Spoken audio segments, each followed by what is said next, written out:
दोस्तों, हल्ला बोल बेरोजगारी आंदोलन में जितने भी टीचर और जितने भी स्टूडेंट थे, इन सब का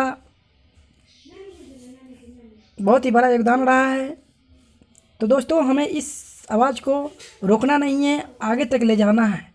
जो हम अपने मन की बात इन सर के माध्यम से ही बताना चाहते हैं। हे 56 इंच सीने वाले युग पुरुष, हे पुरुषोत्तम, दोबारा से कल युग में भी राम राज्य लाने वाले, हे रामावतार, हे आदरणीय प्रधानमंत्री श्री नरेंद्र दामोदर दास मोदी, हे चौकीदार, पूछता है आपसे देश के बेरोजगार कि कब मिलेगा हमें रोजगार।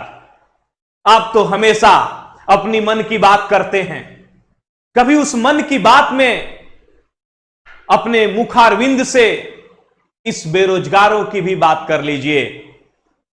हम आपसे नहीं तो किससे पूछेंगे? आप तो हमसे कहते हैं कि मेरा क्या है, मैं तो फकीर आदमी हूं जी, झोला लेके चल पड़ूंगा। ठीक है, आप झोला लेके निकल जाइएगा, आप झोला लेके चल जाइएगा, लेकिन हे महाशय, हे महोदय, हम कहां जाएंगे? हम कहां जाएंगे अपने मां बाप के उम्मीदों को छोड़कर?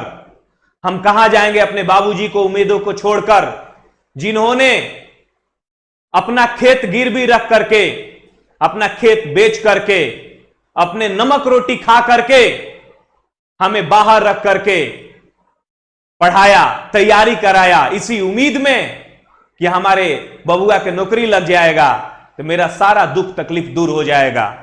हम कहां जाएंगे उस मां की उम्मीदों को छोड़ करके, जिस मां का कंगन अभी भी उस लाला के यहां रखा गया, इसी उम्मीद पे कि हमारे बबुआ के नौकरी लगेगा और फिर सब कुछ ठीक हो जाएगा, उसके बाद सुख करेंगे।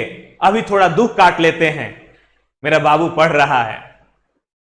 हम कहां जाएंगे उन लोगों को छोड़ करके, उन रिश्तेदारों को छोड़ करके जो हमसे मिलते हैं तो हर बार यही पूछते हैं, का बबुआ कुछ में रिजल्ट आई है? हम उनको क्या जवाब दें, कैसे जवाब दें कि हम तैयारी तो कर रहे हैं, यहां रिजल्ट की बात कौन करे? फॉर्म भरा जाता है, यहां एग्जाम नहीं हो जाता है, एग्जाम नहीं होता है। हम युवाओं को केवल राजनीति, हम युवाओं को केवल वोट बैंक समझा जाता है। चुनाव से पहले वैकेंसी दे दिया जाता है ताकि हम युवा खुश हो जाएं और आपको प्रधानमंत्री बना दें, और आपके प्रधानमंत्री बनने के बाद पता ही नहीं चलता है कि कब एग्जाम होगा या कोई फॉर्म भी भराया था। हमारी कभी बात ही नहीं करते आप। हम कैसे उनको जवाब दें, उन रिश्तेदारों को, कि एग्जाम ही नहीं हो रहा है, इसमें हमारा कोई कसूर नहीं है। आप क्या समझिएगा एक बेरोजगार का दर्द? एक 4x4 के कमरा में दाल भात चोखा खा के जीवन बिताने वाला, पूरा रूम में जीके जीएस का पोस्टर साट देने वाला, रात दिन एक करके पढ़ने वाला, किसी तरह से जीवन जीने वाला आदमी बस एक ही उम्मीद के लिए तैयारी में लगा रहता है कि एक दिन नौकरी लगेगा और सब कुछ ठीक हो जाएगा। लेकिन ऐसा नहीं होता है।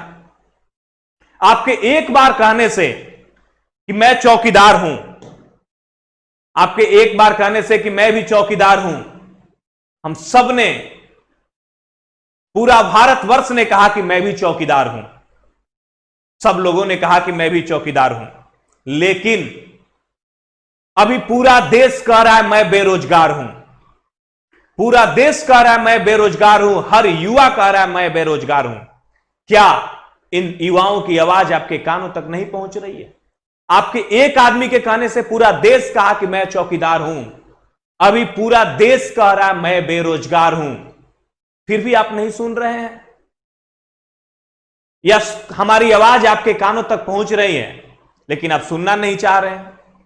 हम क्या समझें?